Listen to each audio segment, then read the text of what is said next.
an internationally recognized expert and advisor on urban warfare. His military strategy, tactics, and other related topics are well known. He's considered one of the world's leading experts on urban warfare. He served as an advisor to the top 4-star general and other senior leaders in the U.S. Army as part of his strategic research groups from the Pentagon to the United States Military Academy. John currently serves as the chair of urban warfare studies at the Modern War Institute at West Point. He's co-director of the Urban Warfare Project and host of the Urban Warfare Project podcast. He is a founding member of the International Working Group on Subterranean Warfare. His research, spanning over a decade, focuses on military operations in dense urban areas, something we'll hear a lot about tonight, urban and subterranean warfare, and includes cutting-edge field research into the ongoing or recently concluded wars and battles from Ukraine and Israel and Gaza. He's the author of 3 books, Understanding Urban Warfare, Connected Soldiers, Life, Leadership, and the Social Connections in Modern War, and the Mini Manual for the Urban Defender. His over 130 writings have appeared in Time Magazine, the New York Times, USA Today, the Wall Street Journal, Washington Post, LA Times, and he's also a regular analyst and commentator for CNN, MSNBC, Fox, BBC, and numerous other media organizations.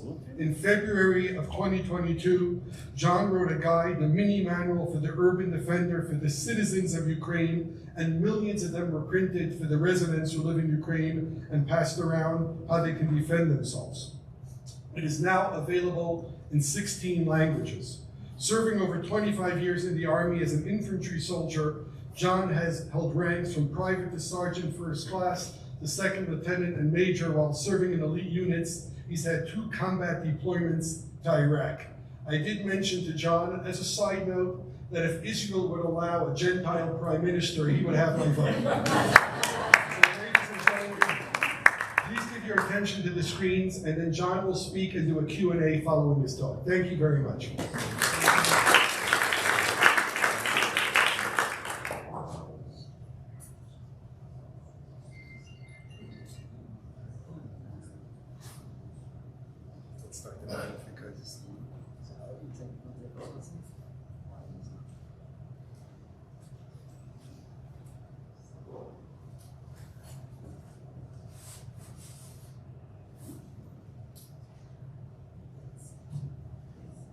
ג'ון ספנסר, אחד החוקרים הוותיקים בצבא ארצות הברית, מאז 7 באוקטובר, ביקר כאן כבר 3 פעמים. ביום מיוחד נכתב את דסק החוץ שלנו קרן בצלאל ומגיב לעיכוב משלוח הנשק האמריקני וטוען, ישראל מנצחת.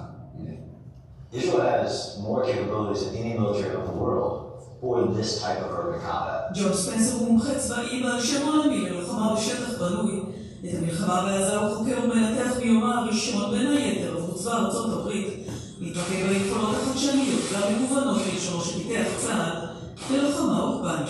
בניגוד לרבים בעולם הוא חושב שישראל הציבה רף גבוה בכל הקשור להגנה על אוכלוסייה אזרחית. You wrote a few months ago, Israel has created a new standard of urban warfare. I want to put a caveat on that because I don't think that should be the standard going forward. That's why I wrote that.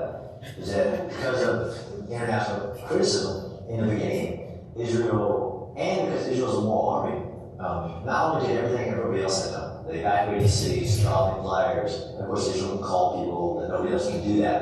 But when Israel started handing out its maps,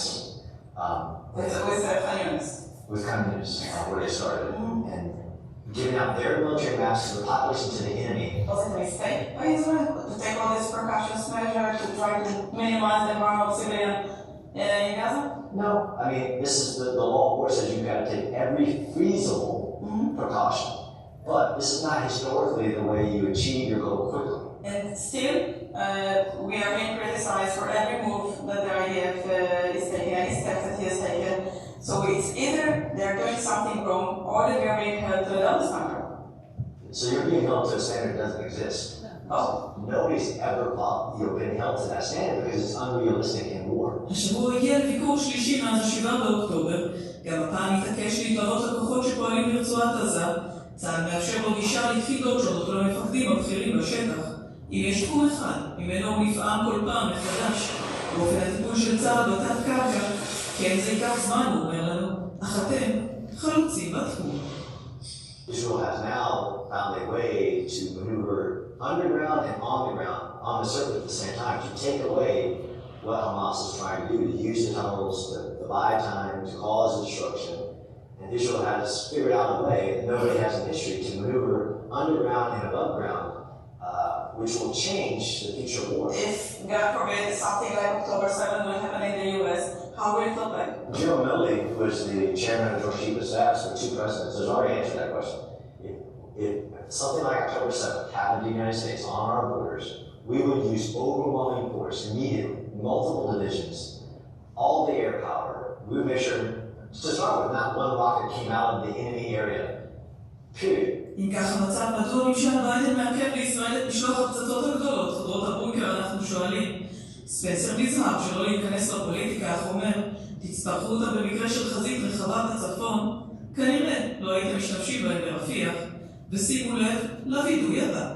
I invaded Iraq in 2003. We used 5,000 in urban areas.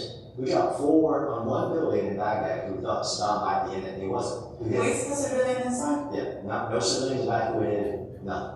The same bomb that was prevented from us. Yes. את הטענות לביצוע רצח עם שימוש בערבה ככלי מלחמה הוא מבטא לחלוטין. טוב עשה צה"ל שפעל כבר בתחילת המלחמה נגד בתי החולים שמוגדרים כמבנים מוגנים, הוא אומר, אך אתם חייבים להמשיך לפעול במסגרת דיני המלחמה. ספנסר לא חושב שייתכן וטעויות נעשו, אך יש לו גם מסר לדרג המדיני, אם רוצים לשמר את הישגי הצבא. Israel will have to back whatever power comes after us. Whatever it is, I mean, that's pretty realistic as well. Should Israel push for an alternative to Hamas? If they don't, then they've lost. John, may I ask you, as we approach the 9th month of this war next week, are we winning? Absolutely winning. By all metrics, the goals that Israel set for the war. Well, we haven't reached a single Hamas leadership, whether we have Sinwar, Muhammad, they're still in tunnels, still holding 120 hostages, and we are winning. This is the idea too, that people are used to short wars. But with the goal that Israel had, which it needed to have, in Gaza, if somebody thought that was going to happen quickly, they're not realistic. כל הכבוד לצה"ל. Can't go do this. Don't do that. Now that was last week when I was in Israel and Gaza, so I thought I'd show you guys because sometimes people haven't heard me say those things, and I forget what people have seen me write or say. Well, firstly, thanks for having me in beautiful Aspen. Not too far of a drive from where I live in Colorado Springs, but really appreciate everybody coming out. And hopefully we can have a good conversation about what the world got wrong about Israel and Gaza, which is everything. But as my ex-wife says, I can talk, so hopefully somebody keeps me on target with the timeline, because I could talk for days, and I've actually been talking all day today to include debating on a pretty big forum somebody about the baseless ICC accusations against Israel and Israel's leadership. So yeah, I got the Prime Minister asked to meet with me on my second visit, so I've been to Gaza, into Israel and Gaza in December. In between December and February, I was writing some obvious things, and the Prime Minister asked to talk with me. I'll tell you what I told him, and why am I the guy in that seat? Usually I get told, like, I never heard of you before this war. Okay, I won't take that as a bad thing, because not many people study urban combat. As a matter of fact, I can tell you that even in Israel and the United States, we have a 1 million-man army, just in the army. And there's not one individual who's allowed to study just urban warfare for a long period of time. Even for a year or two, the way the military works. There's not one office, not one school, not one academic institute focused only on urban combat. So that puts me in Ukraine, writing a book for them that went viral. It put me here. Next. So that's me in a Hamas tunnel in December, where I actually learned about Douglas McGregor, AIPAC, and a bunch of other people. I believe things happen for a reason, but I learned about AIPAC and many other things in that tunnel, which is the one that they found outside the 400 meters outside the border. That's me and Khan Yunis in February with the division commander, and the top is me in the central Gaza in the Netzarim corridor about a week and a half ago. That's something unique to me too, is that we have a lot of people that are experts in certain things. I have a unique style of research where I go into war zones. We used to do this in the American military, but all nations used to do this. Send people into other people's wars just to learn what's going on. Combat observers, if you think about even our Civil War, the French were here, the British were here, the Germans were here. It was a normal thing, but because of political sensitivities and risk calculations, we don't do it anymore. Nobody does. Because I have a dream job, I consider it a dream job. Get to go into Nagorno-Karabakh in 2020, Ukraine 4 times since the war has begun, Israel many times, because unfortunately there's been a lot of wars, studying recently or ongoing combat. The Israelis have taken me a little closer than I have wanted sometimes. So when I say I want a firsthand experience, but I'm an old soldier, so for me it's not that abnormal, but unique. So what did the world get wrong? Well, it started on October 8th. The world got October 7th wrong. I've actually walked the ground of the Mumbai attacks in Mumbai in India, there 9/11, 26/11, just 10 terrorists take down a mega city. I've walked that ground, I've studied terrorist events. And as soon as the world started calling it a terrorist attack, and the videos started circulating on what happened, but nobody really understood the scale of it for a long time, and I still think they got it wrong. I watched the video, the horrific video in November. I was studying it, and I still had no idea until I went in December and walked the ground. It was an invasion. There's no other term than it was a military invasion of Israel with the purpose of destroying Israel. There are maps found on the terrorists headed to Tel Aviv, to Jerusalem. They had intentions of the West Bank uprising, the Hezbollah attacking, although it did attack on October 8th. It was an invasion with the intent to destroy and do awful things. They planned to stay. They had backpacks with food and equipment. They had guides on how to do the killing, little books. I think the world just got it wrong. Not just the fact that there were over 22 penetrations of the wall, 20 different urban areas directly attacked, as in, like I taught at our elite schools on how to attack an enemy village. And this was precision military savagery. And we've learned about a lot of it. They just released a report on what happened in Be'eri. But the world has got that wrong on what happened. A full-scale invasion of Israel. Next slide. So I studied war. I taught strategy at West Point. And it's still happening today, even either in Israel or around the world, of like, what is Israel trying to do in Gaza? Like, what's going on here? What's the realm of possible? What's the goal? What's the metrics? Now, everybody's saying Israel's already been defeated. Somebody needs a class, like a War 101 class. And there's all these old guys that created all these constructs, and war is a contest of will, flat out. And it's a contest of will, not between the two militaries fighting. And it's never the goal just to destroy every living member of the other enemy's military. The goal is to destroy your enemy's will to continue to fight, to convince them through the use of force that they have lost. But it includes 3 communities, actually, and this is the old guy's paradoxical trinity, that war is a contest of the two militaries fighting, of course, but the two political leaders that are directing the military and their populations. We have lost war. The United States have lost war when our population have lost the will to continue the war. Because we did not believe it was in our interest. Vietnam, Afghanistan, complete, by definition, defeats. Because our population lost the will for us to continue the goal, or didn't understand how we're ever going to, when's this end?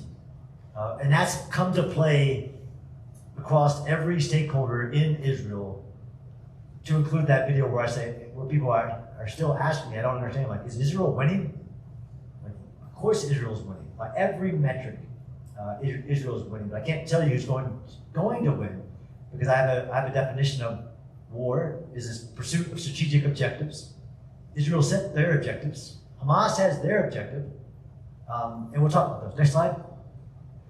So that's how he sets the goals, right? War is a contest of will, but war is the pursuit of policy by other means. It's the pursuit of, it is politics. It is strategic goals given to the military by the political leadership. And that's why I wanted, when Netanyahu asked to meet with me, then I asked to interview him. And that's that video you saw me is interviewing him. Like, what are the goals you've given the idea? And it's not unlike war's goals to change, right? Russia was defeated in Ukraine in April of 2022, by all definition. It was not able to take the nation of Ukraine. It was defeated. It didn't change its goals. That's normal. Israel hasn't changed its goals up to this point. Hamas attacked on October 7th. I told you why. It has a grand strategy, which is real debatable if anybody ever taught in international politics. Like somebody to say that the United States has a grand strategy, it's really hard to point what that is. Hamas writes its grand strategy down. It has many variations of its charter. Hamas's grand strategy is the destruction of Israel and the death of all Jews on the planet. It's not my words, that's their words. But once the war started on October 7th, they retreated back into Israel with 251 hostages. Their goal simply is to survive, to stay in power in Gaza. It's a pretty simple goal for a war, but that's their goal, and they have deployed strategies, as in plans, to achieve that goal, to stay in power. But for all definitions of who won the war, that will be the deciding factor. Did Hamas start the war and then survive the war? For Israel, 3 goals, which I know you all know, but they're important for assessing whether Israel is successful. Return the hostages, destroy Hamas both politically and militarily, and secure the borders. And that's how I can say 9 months into the war, Israel has returned over half the hostages through the use of military force, which leads to diplomatic reasons to negotiate. Because if you thought Hamas was going to negotiate for a single hostage, then you don't know the history of Hamas's hostage taking and holding hostages for over 5 years, and exchanging Gilad Shalit for 1,600, to include Yahya Sinwar, Palestinian murderers, rapists, prisoners. But the challenge is, next slide, hostages, right? So if you read anything today about how Israel has failed, they'll talk about the amount of destruction that's happened, the amount of civilian casualties that are reported by Hamas and that the world perished. They'll talk about all these other things, but they'll usually leave out hostages, even in the conversation. But that is, of course, Yahya Sinwar spent a long time in prison trying to identify the weaknesses of his enemy. There's an old dead Chinese guy that never lived anyways, Sun Tzu, which there wasn't a guy, but the people, it's storytelling, which I love. 4 ways to defeat your enemy. There's the PhD level, which is defeat your enemy's strategy, win without fighting. Defeat your enemy's allies, which is a strategy. Defeat your enemy's military, which is most people think what all war is. And then lastly is attack a besieged city. A besieged city. That was true 2,000 years ago, it is true today. That's the worst thing you can do to try to defeat your enemy, is attack his besieged cities. But that's the challenge, next slide, that Israel faced. So I'm sure everybody here, most everybody here has been to Israel. They know, they've driven the 232. They know you can see Gaza right there. Most people in the world can't tell you the difference between Gaza and Judea and Samaria. The first thing that I saw the world get wrong after October 7th was they started saying that Gaza is the densest place on earth. Literally, you could Google it, and it was hundreds of pages of Gaza is one of the densest places on earth. It's far from it. I study cities and urban areas for a living. If somebody believes that, then I have a bridge to sell them. And they've never been to New York City, Mumbai. It's not even, Gaza City's not even in the top 50 dense populated areas. Gaza Strip, which is a small area, 25 miles wide or long and 5 to 7 miles wide at its deepest point. I mean, there are areas in the Indo-Pacific where megacities of over 20 million are connecting to other megacities. It's not even close to a dense area on the planet. But there is a high density there's 24 cities, 10 with over 100,000. There's 2.2 million Palestinians living in Gaza. From a military challenge, though, again, the worst strategy attack a besieged city is that Israel, in accordance with Article 51 of the UN Charter, a war of self-defense, don't even have to talk to the UN, just gotta let them know I'm defending myself, waged a war against Hamas in Gaza. The challenge, though, that they face, that nobody's faced in the history of war, is a combatant of 40,000 military forces. And that's just in Hamas. There are tens of thousands of other terrorists in Gaza, Palestinian Jihad, Lions Den, all these other people. A combatant of that side in dense in cities that have been prepared for defense for 15 years. So for 15 years, Hamas invested billions of dollars, thousands of tons of concrete and steel, preparing their cities for defense.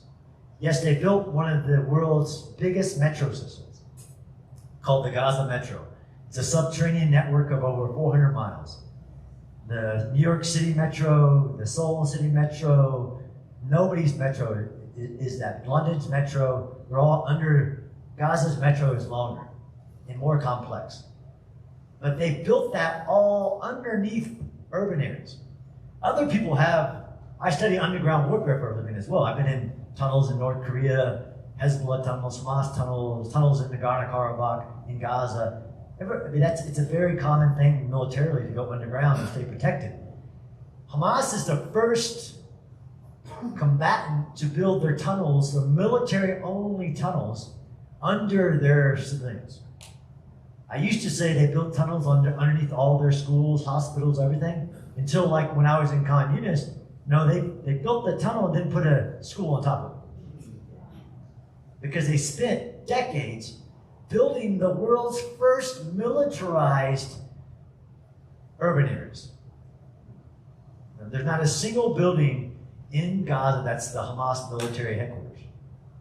They're all civilian locations on purpose to do this thing called lawfare, where they use the law of war against anybody that's going to attack them, like Israel. That's why every hospital, every single one in Gaza is a military headquarters, usually providing if not the tunnel underneath the hospital, like Al-Shifa and others, it's providing the power, the water, and all of that infrastructure to the tunnels. It's because hospitals are highly protected in the law of war, like they should be, and they built this system that relies on that.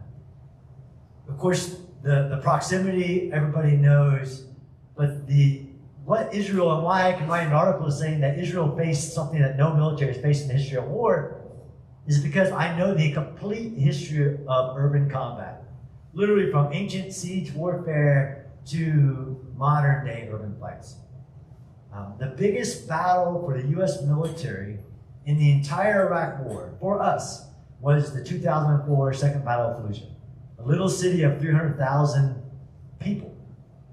It was a bigger battle than the invasion, which I took part of Baghdad, which is a city of over 5 million. It's because the enemy had time. We gave them 9 months to prepare the city for defense. They brought in Chechens, they brought in Syrian.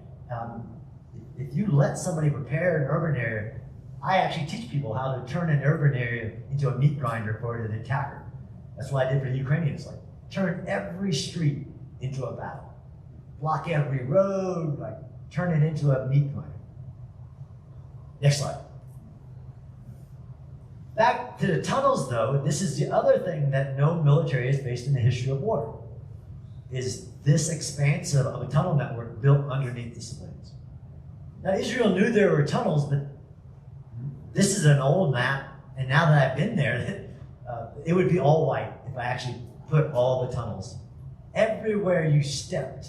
I was in the Netzarim corridor last week, which is along the Wadi Gaza, which is the river basin that splits northern Gaza from southern Gaza. And everywhere you look on the map, there was a tunnel shaft or a tunnel. They built tunnels underneath that river, which we didn't think was possible as tunnel warfare experts. And they found two that are over a mile long connecting northern Gaza to southern Gaza. You can technically go from the tip of Gaza Strip to Rafah through the tunnel network, which we can discuss in questions on how do you destroy that, and does Israel have to destroy that to be successful? There are different versions of tunnels. Like that tunnel I was in December, that was a strategic attack tunnel. You could drive military vehicles through it. You could flow hundreds of troops right up to the border with that. That's a strategic tunnel. A tunnel that goes from northern Gaza, those are strategic. There are different variations of which tunnels are most important to find and destroy. Like Rafah, the cross-border tunnels that have been supplying Hamas with all these rockets. And again, the rockets are something no military has faced in modern history, where your military is attacking your enemy in his city, and there are rockets going over your head, headed to your house. And most people discount that. They don't even talk about that. Well, yeah, they can shoot most of them down. Like, no, there are 4,000 rockets launched in the opening hours of October 7th, and there have been 9,000 to 10,000 others launched since October 7th. 20% of those landing inside of Gaza, killing Palestinians, and that's part of that count. We'll talk about that count. Next slide. Another thing that, again, why I can say Israel has faced something that nobody has ever faced is that Hamas deploys a human shield strategy, which is I teach a course to division military forces, and I talk about human shields, which is the practice of putting civilians in front of you so that the military can't attack you, and there's more constraints on the use of force. This is why in our military books, literally up to like 5 years ago, it said, avoid and bypass urban combat at all costs. Don't do it. We don't want to do it. Nobody wants to do it. That's why I have job security. Because, of course we're not going to prepare for that. We don't want to do that. And that's where most warfare happens today, and I have a lot of job security. But Hamas was the stereotypical human shield strategy, but I've never seen a combatant in the history of war use a human sacrifice strategy, where Hamas says in order to achieve its political goals, it needs as many of its population to die, and it acts to achieve that. It built all this military underneath them so that when it gets attacked, more die. That's a special kind of evil. It's a radicalized religious evil. We all know that. But the Nazis didn't do that. The Japanese didn't do that. ISIS didn't even do that. ISIS didn't say, I need all the Sunni people here in this city of Mosul to die so I can achieve my goal is the destruction of Israel. So I need all you to die so the world turns on Israel and we can all destroy them. That human sacrifice strategy, nobody's faced that. Next slide. I can also say that because I know the history of war, and this is one of the things that the Prime Minister wanted to talk to me about, is that U.S. forces, let alone Israel and others, had forgotten our own history, right? Everybody started comparing Gaza to the Battle of Mosul 2016 and 17 against ISIS, which was the biggest battle since World War II. The 2016 Battle of Mosul was the biggest battle since World War II because the government of Iraq had let ISIS, just 3,000 to 5,000 ISIS, hold the city for 2 years and prepare to defend it. And they did a pretty good job. They built 3 defensive belts, they dug some tunnels, nothing like this, and they made the Iraqi military pay every inch for liberating Mosul. They used 100,000 troops. Iraq did. This is just a few years ago. 100,000 troops and the world's greatest air power, the United States. And it took them 9 months to destroy, not even to destroy, we'll talk about, to liberate that city. 10,000 civilians were killed to get 3,000 enemy out of that city. And that was just what they decided later. That some people think 40,000 people died in that battle. What they never tell you is that 10,000 soldiers died to take that city. So when an American tells you, well, we didn't bomb that much helping the Iraqis liberate Mosul, like you didn't, and I would be pissed if I was an Iraqi. Because Israel definitely couldn't lose 10,000 soldiers in its urban fight that nobody's ever faced. So in the 1945 Battle of Manila, the U.S. military had forgotten this, and the greater world had forgotten this. It's the only battle in history where you have somebody following the law of war, because it's really hard to find people that follow the law of war. No problem. 1945, we had been kicked out of the Philippines, defeated. The U.S. military did. We left a lot of people behind. In 1945, we regained strength and went back to the Philippines.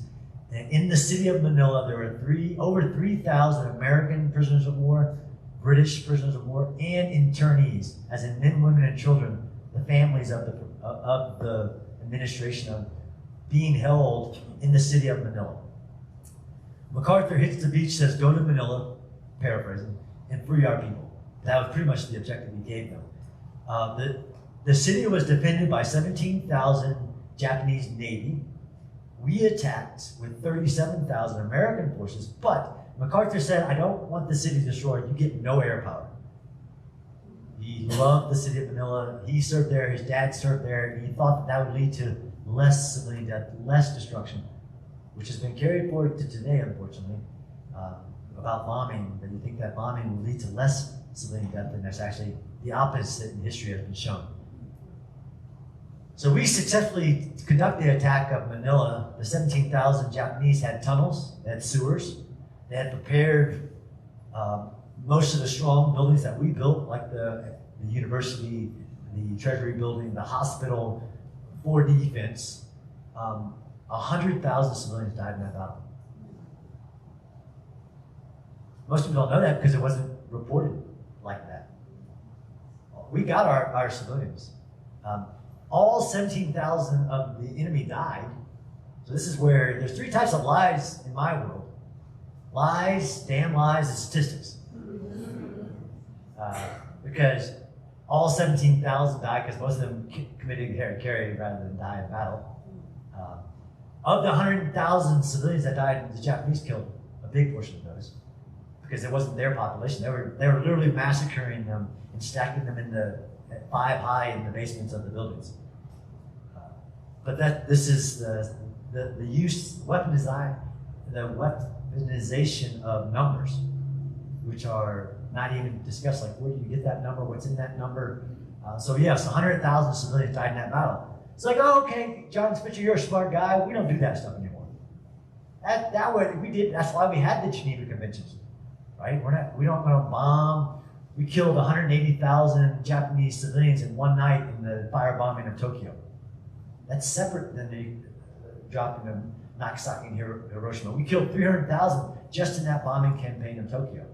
But we don't do that anymore. We're not going to bomb civilians to try to convince their politicians to stop fighting. Boy, Geneva Conventions, like, okay, next slide. 1950 battle, the Korean War. One of the greatest military maneuvers in modern history, the Incheon landing. We went around, North Korean defenses landed, shouldn't have been possible, landed, and Incheon, most people know about Operation Chromite. They don't know that the goal was then to go to the capital city and liberate it, which we did, and the North Koreans were defending it. We attacked about 7,000 defenders with about 17,000 American troops. MacArthur is in charge again, says no air power. He releases that authority later as American soldiers are dying. There is no record, and I've tried really hard, how many civilians died in that battle. Not with command historians in Korea, nothing. One of the reasons is because the South Koreans killed a lot of North Korean civilians for being collaborators, or who they believe to be collaborators. There are 2 million civilians died in that war. I guarantee you tens of thousands died in this battle. Next slide. I told you about this battle. I kind of got ahead of myself, but that's fine. But by statistics, actually, there's something that came out really today, which I had to stay on top of the misinformation, where the United Nations is reporting 40,000 tons of debris have now been created in Gaza. And this many buildings destroyed. And they got all this information from aerial footage. This is a city, one city of 1 million people, and there are 8,000 tons of debris caused. Most of the city is destroyed. We used so many precision-guided munitions that we ran out because you think the U.S. military has endless supplies of munitions, which gets into the whole unguided munition conversation, which in questions, if you want to go there, a highly destructive battle. I've never, before this war, as a student of war, ever been asked what was the civilian to combatant ratio in a battle, let alone in a war, right? That's like asking, okay, how many people, this was the misuse of proportionality on October 8th. Well, only 1,200 Israelis died. That means proportionally you can only kill 1,200 Palestinians, right? It's not the way the war works, and it's never quantitative. Not even any of the law of war is quantitative. Like, okay, once you hit this many, no matter what you did to protect civilians, if you hit that number, then it's indiscriminate, illegal, you gotta stop. That's not the way the law of war works, and I have to explain that to people all the time. Like that number is unfortunate. Every civilian casualty is a travesty. And I agree with this line that the Israeli government's using. And don't forget, it's a strategy for Hamas. It's literally the strategy to achieve their goals is to get civilians killed. And Israel, next slide. Again, the law of war. I won't go into that. It was immediately weaponized, especially the word proportionality, which is qualitative. Just the only thing I'll say about that is that, of course, you can't use the last 30 years of U.S. military or coalition operations, because who has been in a fight of survival of those groups? The U.S. military supporting another nation fighting a counterinsurgency, but those are the numbers you want to use, because the military value to the nation executing the war factors into things like proportionality assessments.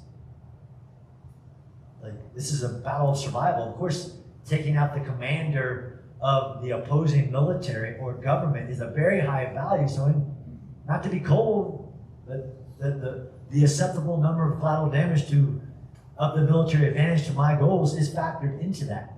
So, like when Israel dropped the 2,000-pound bomb, which I can discuss, we dropped 14,000 during the first Gulf War. We dropped 5,000 in less than a month in the war I partook in. But when Israel dropped the 2,000-pound bomb on Jabalia refugee camp, most people don't know about the world, that doesn't mean tents and stuff. That means just a classification of an area in Gaza. Everybody criticized the number of civilian casualties, although there's no way to know. I can tell you that. But okay, that's a brigade commander in a tunnel with his soldiers underneath the ground where you need a 2,000-pound bomb to penetrate the earth. That's a high value to the military objective. So there is an acceptable number of civilian casualties. You are required to take all precautions to limit it, but not bring it to zero. Next slide. Which is in the court of public opinion now. We used to call it the Cronkite effect. When Walter Cronkite went to Vietnam and visited Tet Offensive, came home and said there's no way we could win. And the president said, well, if we lost Cronkite, we lost the war. And it was true, we call it the Cronkite effect. And he influenced that trinity, I put a little one up there, of the public opinion about should we continue the war. That's happening now. I call it the Fallujah effect now. After Cronkite, we called it the CNN effect.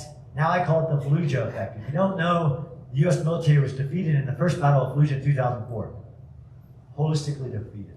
4 Americans were brutally attacked, burned, dismembered, and then hung from the bridge of Fallujah. Americans were pissed. The U.S. president said, go get those responsible. The Marine Corps launches 2 battalions into the city. Al Jazeera is at the main hospital showing videos of wounded children and making up numbers of civilian casualties. 6 days into the battle, the Iraqi government says, if you don't stop, we're walking away from this government. The British said, if you don't stop, we're walking away. Because of that use of information, we were defeated. So that next, we let them have the city for like 6 months. And then we evacuate the city of 90% of people and then go in very strongly. We dropped an artillery round in every vehicle on every street just in case it was a bomb. But the belief that we did it differently, again, is not history, but it's called the Fallujah effect. And because of it's Israel, because of algorithm-driven social media, the ability for that strategy, the Hamas strategy to work, has been proven very effective. I wish our national leaders wouldn't help by parroting numbers given by Hamas and making false claims given to you by human rights activists who don't know anything about war as well. Next slide. The other thing that I've said, which is controversial to people that just hate Israel or hate war, is that Israel has done more to protect civilians in war than any nation in the history of war. Because that's a fact, based on the history of every urban operation. The only thing that we've ever figured out to do is evacuate the city. And we drop flyers and we tell the city. In that biggest battle since World War II in Fallujah or in Mosul, the Iraqi government said, no, don't leave, stay there. I don't have anywhere for you to go. And 850,000 civilians were told to stay in the city while the Iraqi army attacked it. They eventually put a call out, dropped flyers on them that were in the wrong type of Arabic, and they used it for other purposes. But Israel did all the things anybody's ever created. Israel waited 3 weeks, which again, you want to discount the psychological warfare of hostages. Israel waited 3 weeks and evacuated northern Gaza successfully of 850,000 at 85%, very high rate, before it even begun the operation. Israel is the only military in the history of war that calls people in their homes going, hey, is this Muhammad? And they've actually released these videos. Is this Muhammad? How many people are in your family? This many, women and children. Okay, please leave. And the guy answers back, I'd rather die. Come get me. But they put hundreds of Israeli soldiers on phone banks, calling into everybody they could get a hold of. They left millions, and those are just the numbers since January. And the war has gone on. They just stopped counting them, so I use this. And then once they handed out their map, you heard in the video, no military's ever handed out their map in the history of war to help communicate to the civilians, because of course it communicates to the enemy. And they were literally telling, by the way, since October, the IDF have been doing daily pauses.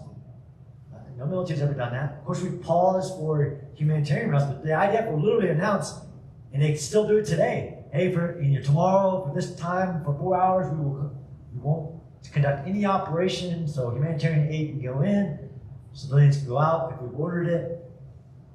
Last on this is that Israel also created a technology which I don't want continued, which is they stood up a capability because, and they told me I could say this, Israel is a nation of geeks. So they deployed a technology which they can track every phone in Gaza. And they can populate their maps now in color-coded. Because one of the things that Hamas did during the last ceasefire that nobody talks about is Hamas forced civilians into areas and increased their population by 300%. So in Khan Yunis, when I visited, they had color-coded portions of this live map that were purple. I'm like, what's purple?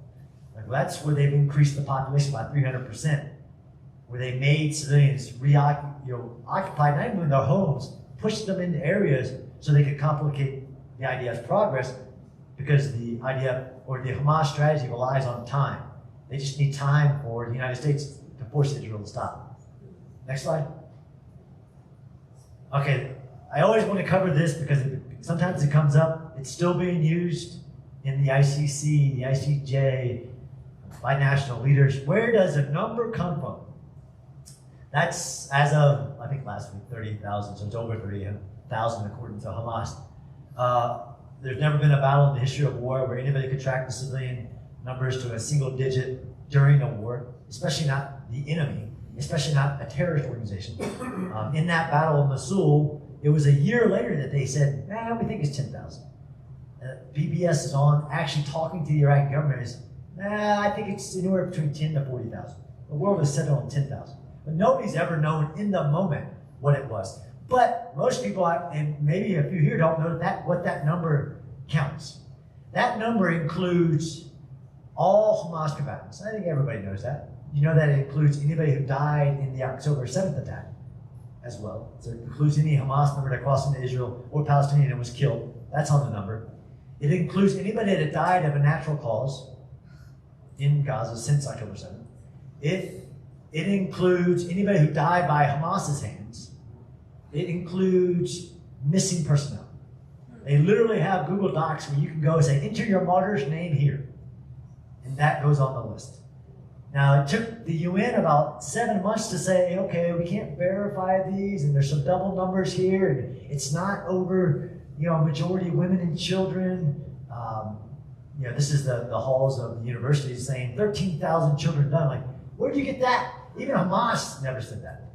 And that's who that is. That number is Hamas's number.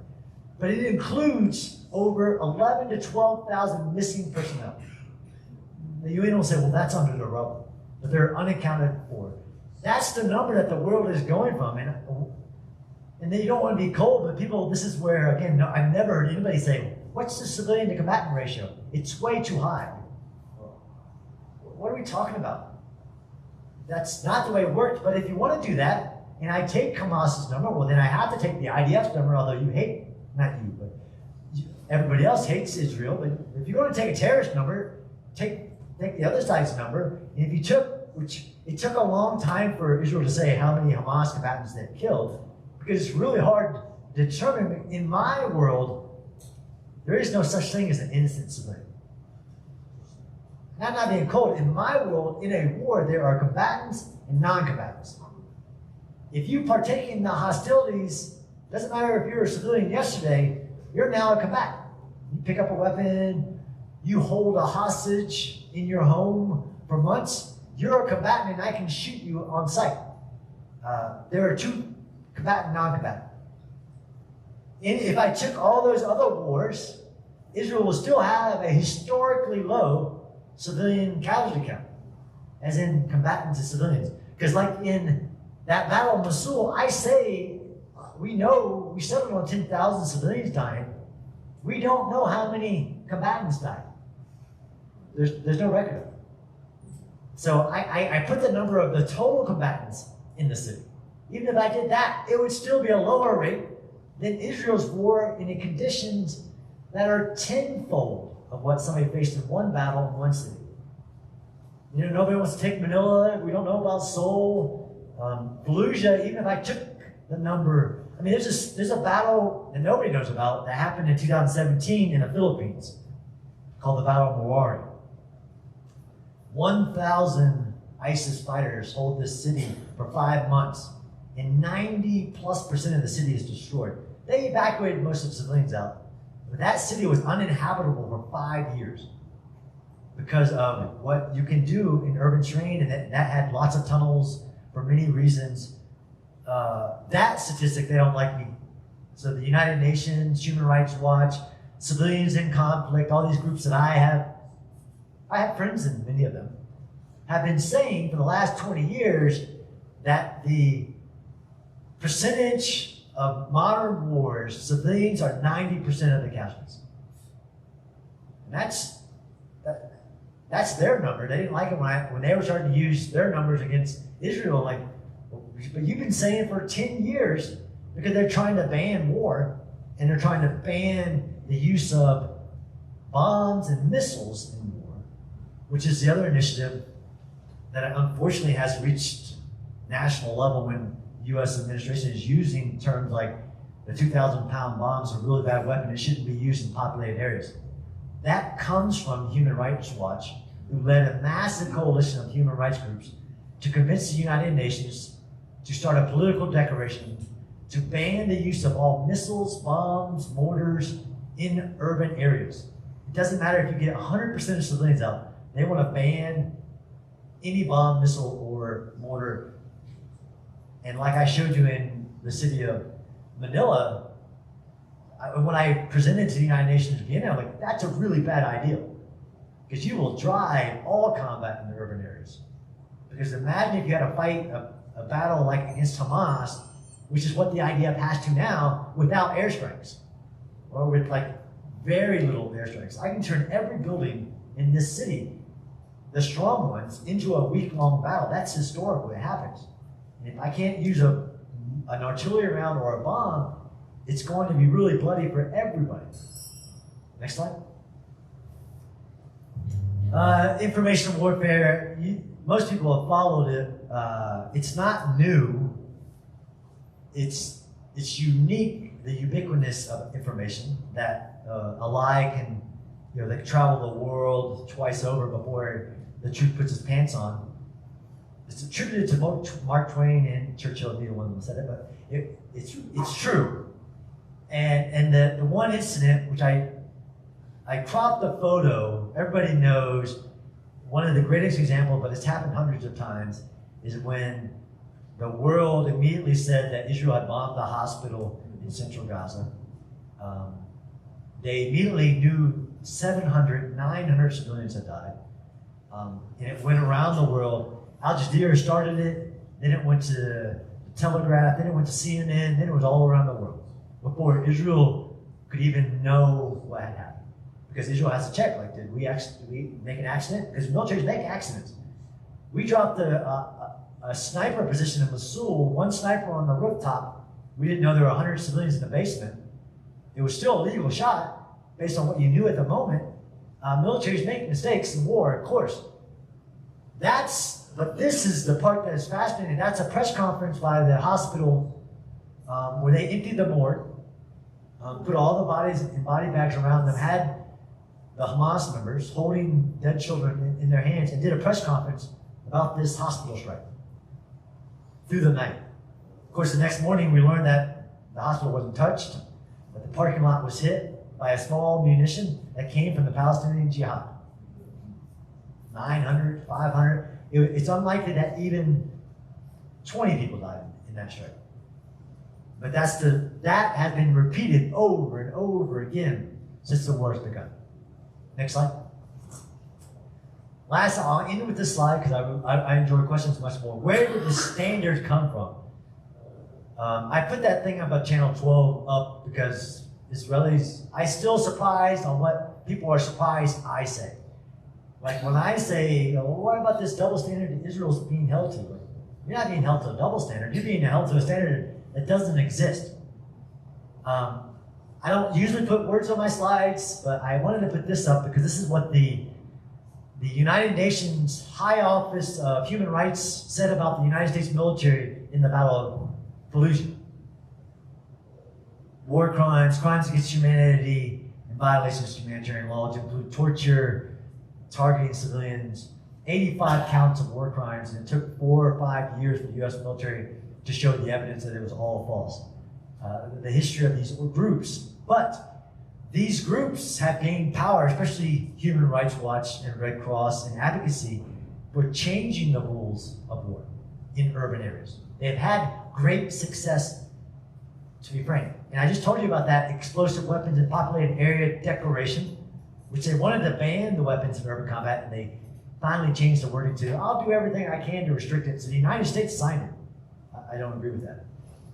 But they're also pressured the United States. So as an American, this is why I'm not Israeli.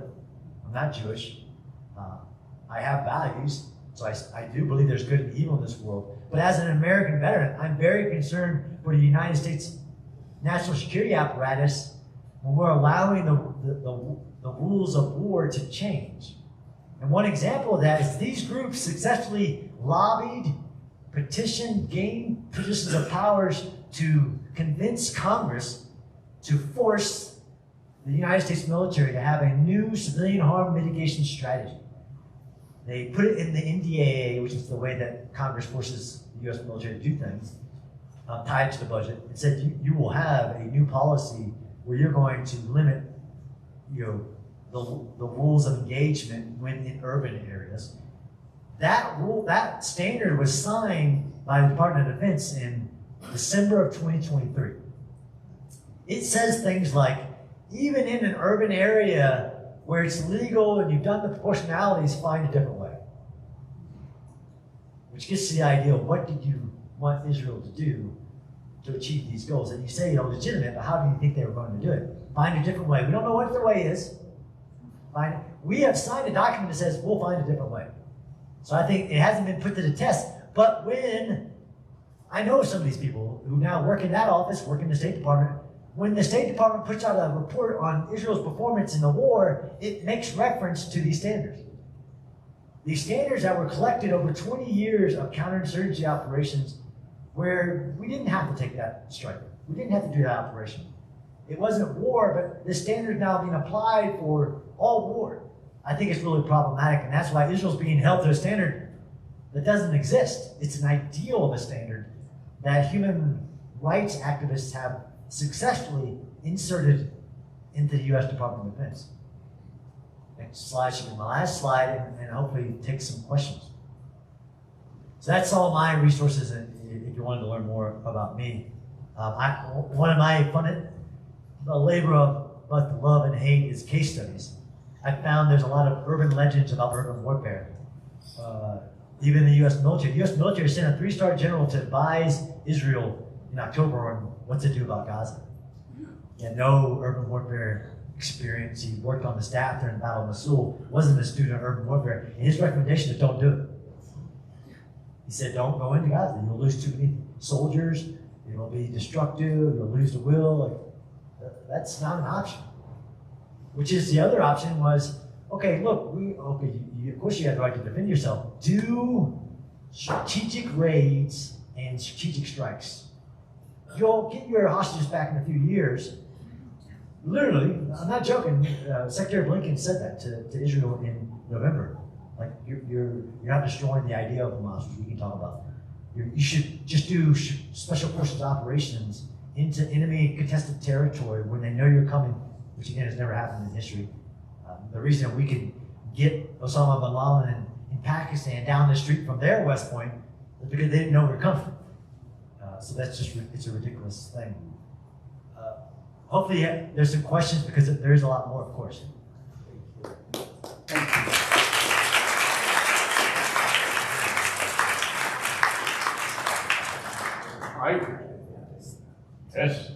I would like to just ask you to comment on 2 points that you briefly brought up. The first is they haven't lost. They need to lose. That's where many of us feel Israel has been, to use the government's term, mowing the lawn. You know, it grows a little, then you mow it down again. There is comment on the need to lose. The second is you talked around it. How difficult is it waging urban warfare when your enemy doesn't have a goddamn uniform? Who are you fighting? Please comment on that. Sure. So the second one's a little easier because I have a little bit of experience in that. I actually invaded Iraq and faced a military wearing a uniform, the Iraqi army, and that quickly transitioned into insurgency. It transitioned to fighting a faceless enemy and roadside bombs and people that wear civilian clothes and use human shields. There is no other combat harder than urban combat, and that's why militaries avoid at all costs. It's the only place, or it's the place where there's the most constraints on the use of force. Militaries want to attack their enemy as far away as they can.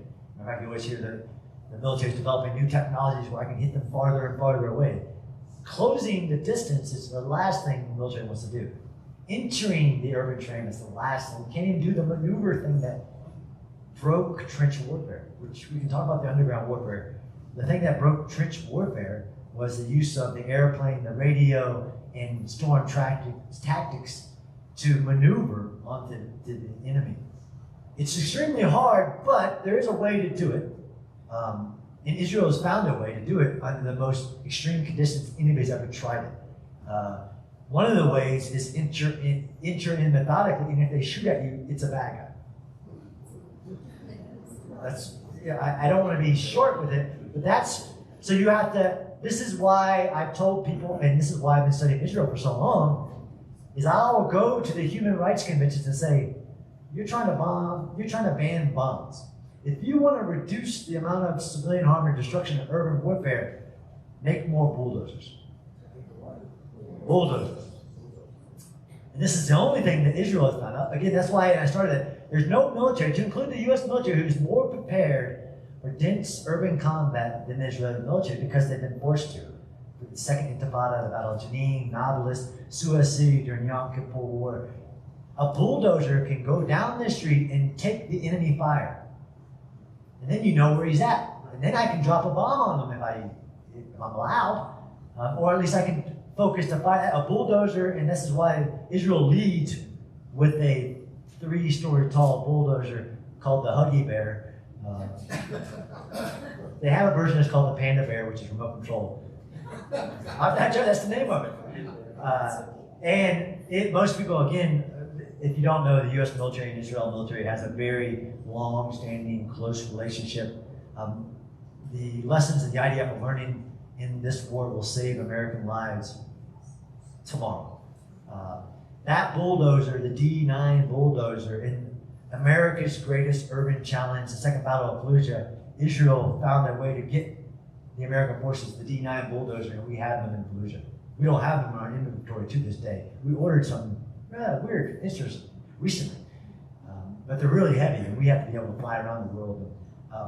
So there's a way, using combined arm formations, air-ground integration technologies, active protection systems, because in urban combat, the other thing is I say bring a tank. Some people think tanks are too vulnerable. Israel found a way to protect the tank in urban areas. They have active artificial intelligence that protects and shoots something flying at it down without the soldier doing, a human in a loop. It's a defensive artificial intelligence active protection system. Israel, we now have those on American tanks, so if we ever face a war like that, we'll have those things. The first question, though, is about losing. That's right. Again, this gets to everybody saying Israel's already lost, because there are polls saying that there are more people in the West Bank that support Hamas than before the Gaza war. You know who doesn't care about that poll? Palestinian Authority. Because they rule with force and haven't had an election in 16 years because Hamas would win an election before this war. So that's irrelevant. This whole thing about the war, you can't defeat an idea this way. You can't, you're creating more terrorists and you're taking off the battlefield. You're not winning the hearts and minds of the population. You're just radicalizing more of them. If that line of thinking was the way wars were fought, I guarantee you, if you would have polled the Japanese population during World War II, 100% supported the emperor. That's like saying you can't take Hitler out of office and you can't remove the Nazi regime because you will radicalize the German population towards the Nazi ideology. It's ridiculous. And that's the level of national level professionals at this point. Well, you're just creating more terrorists. This is not how you fight terrorists. You're right. It's not how you do a counterterrorism, counterinsurgency. That's not what Israel's doing. Israel's fighting a war in order to win. The only definition of Israel wins, this is why I say Israel is winning, by every metric, by every statistic, Israel's winning. Like, oh, that's a great, thanks. They're winning. The only definition of if they will have won is that they keep Hamas from power. So if Israel today, their population decides, we're done with Gaza. Like, we got a bigger enemy in the north. Hamas will reform, Hamas will have won. The United States lost in Afghanistan after 20 years, within days, not because we weren't there, because we weren't backing the illegitimate government that we had been backing for 20 years. This is why I say Israel will have to back whoever comes after Hamas. In order to win, you have to keep Hamas from ever ruling in Gaza again. Israel has also done something that very few militaries have done in the history of war. They have cut off both the military and the future insurgency from all supplies. We never did that. Vietnam, the Ho Chi Minh Trail, through Laos and Cambodia, Pakistan, the Taliban had sanctuary and a porous border. Iraq, I lost soldiers to Iranian forces. I was attacked by Iranian forces while I was stationed in Iraq. Porous borders. Israel has sealed the Egypt-Gaza border. There's no more weapons going to this military. They can win. They are winning. It's up to them if they win. So that's a tough conversation, and why that a hugely knowledgeable Israeli reporter asked me, like, how can you say we're winning? How can you say you're not? Half the hostages have been returned home. Hamas is a fraction of the military it used to be. It doesn't have a vast rocket supply. Hundreds of the strategic tunnels. Yes, it will take years to find and destroy all the tunnels. They don't have their manufacturing capability. All these are normal measurements, and they're ruling from the shadows. And yes, I don't care that their recruitment's up. Israel, when it goes back into areas, Hamas is weaker. They're winning. But yes, Israel will have to back the next power. I wrote these articles, and the Americans don't know this, is they believe, and people always have revisionist history, even about counterinsurgency, like what worked? Well, clearly it didn't work in Taliban, it worked in Iraq. My job as a commander in Iraq was to drive around and talk to Tony Sopranos in Baghdad. Which is the gangs of Baghdad. I literally went to them, I paid them money, and by just me going to talk to him, not you, sir, going to talk to Tony Soprano, that gave him power. And there's no other mob boss that's going to touch him. Because he can make a call, which sounds a lot like what Israel talking about. That mob boss can make a call to me, and he did often. Hey, there's something bad happening. I've launched the world's strongest military, a platoon of airborne rangers to take care of what he says is a problem. That's how this works. It's about power. So Israel is 100% winning. Other questions? Can you discuss the tunnels and how you see, can you discuss the tunnels and how you see eventually destroying them when they'll not be useful anymore? Great. So he asked me to discuss the tunnels. So all estimates of what the tunnels were before the war were wrong, and there are reasons for that. We believe that they're over 400 miles, just below buildings down to 200 feet. If you don't know why Israel needed 2,000-pound bombs, a 2,000-pound bomb can penetrate about 30 to 50 feet underground, and it's hitting things in bunkers and tunnels. People ask, like, oh, they say, and I have a debate this week with a guy who wrote, Israel hasn't even been successful with the tunnels. They've only destroyed 20%. They only found 20% of the tunnels. Like, where did you get that statistic? Israel doesn't even know how many tunnels there are. And there are different categories of tunnels. Israel's had to deal with the tunnels, and this is where Israel has conducted a paradigm shift in underground warfare. And I mentioned this in the video. Nobody in the history of war, actually I have a podcast about the ancient Battle of Jerusalem, where King David sent soldiers like an ancient Navy SEAL operations through the water canal, and he goes up through and basically does some people know the story. But there's never been an enemy force that has figured out how to use a tunnel and maneuver forces on the surface at the same time, to where that's not Hamas's tunnel, that's the IDF's tunnel. I can't tell you how they're doing it, but before they were just finding tunnels, all the tunnels were booby-trapped because Hamas poured the concrete and put the bombs in the concrete. So they built the tunnels with the bombs inside the tunnels, and all you do is put a blasting cap and you leave out. Israel tried flooding, that's true. It brought in 5 industrial level pumps and pumped both seawater. But of course, the disinformation immediately was, how? Israel can't pump seawater into the tunnels. They're salting the earth.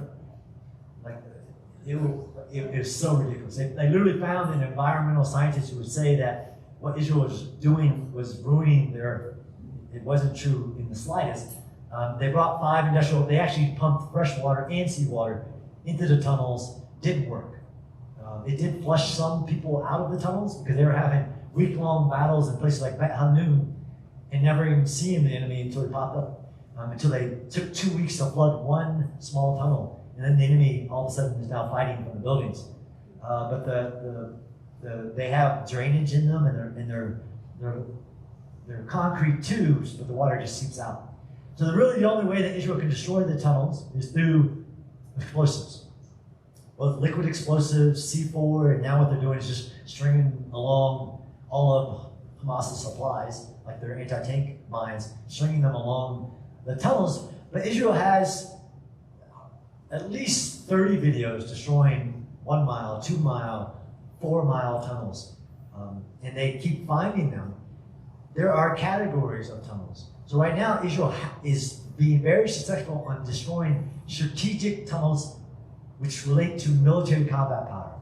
It would take years. This is honestly when I was in the Netrun corridor, which is achieving Israel's goal to secure its border, because that's the goal, right? To give confidence in Israeli people that they will be safe in all those towns and villages in the envelope. There will no longer be a wall. It will be more like a DMZ, which is it works. I've been to it in North and South Korea. The DMZ works. Every once in a while, an animal steps on a landmine, and they're like, nobody's touched that for like 60 years. There's like Bengal tigers and like rare extinct cranes and stuff in there. It's crazy, but it works. So there will be a new buffer area around all of Gaza to include stopping the flow of weapons into Gaza. But Israel is destroying those tunnels, but they have to prioritize which ones to destroy first. And it's going to take a long time. This is the thing and this is what's hard for people to understand. There are phases to wars. Israel has to be able to say that it's ended the war soon. Because it has to be able to give Hezbollah the opportunity to make a decision on what it wants to do, because Hezbollah says it's attacking. And within the kind of the rule set of proxy warfare, Hezbollah says it's attacking because Israel's at war in Gaza. Israel's about to declare, I told them not to do the mission accomplished thing that went really bad for us, which is really just a bad circumstance. That ship was, it's a long story. I told them, don't do that, but there are phases to the war. Phase 1 of the war is remove Hamas from power, dismantle its military. Israel is close to being able to say, I've done that. Phase 2 is the continue destroying and dismantling the military, install a new power, do the de-radicalization, reconciliation, rebuilding. There are going to be needed to be a small IDF force in Gaza for a very long time. Question. I had a question, John, which you just answered, that Israel has to have a presence in Gaza in order to prevent the resurgence of Hamas and its reconstitution and reorganization. How much force does Israel have to have? And is there some foreseeable event that would allow Israel to leave Gaza, to say that we've accomplished our objectives, we don't have to stick around any longer? If you need a new government, how are you going to put it together?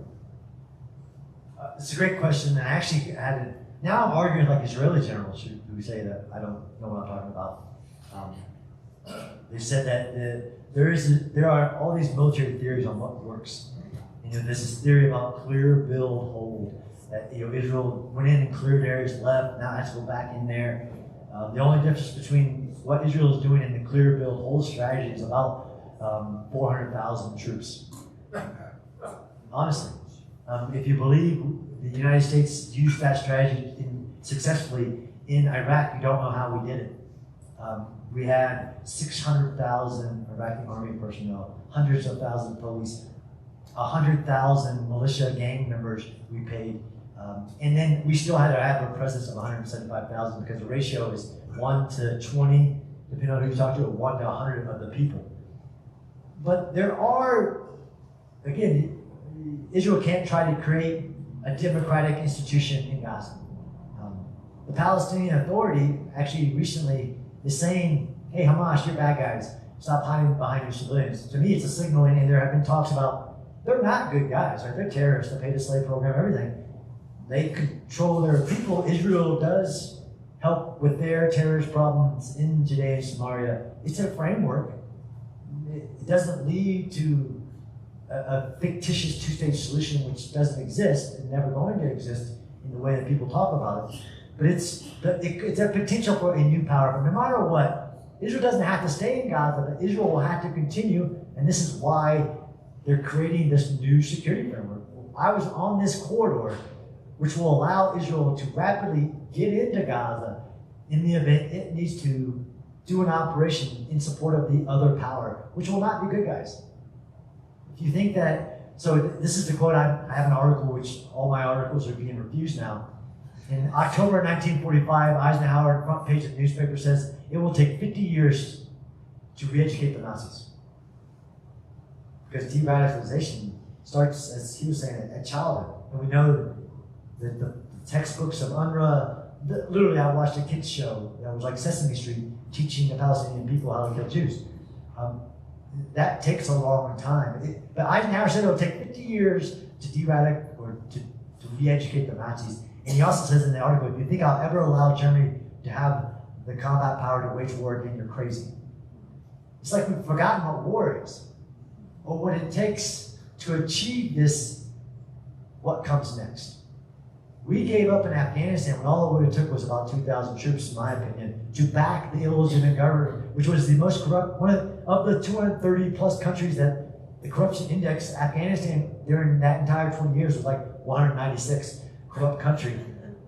But they, just by us being there in name only, Taliban didn't dare try to take over the country. And the second we leave, then that's what happened. Okay, we're starting to lose the audience.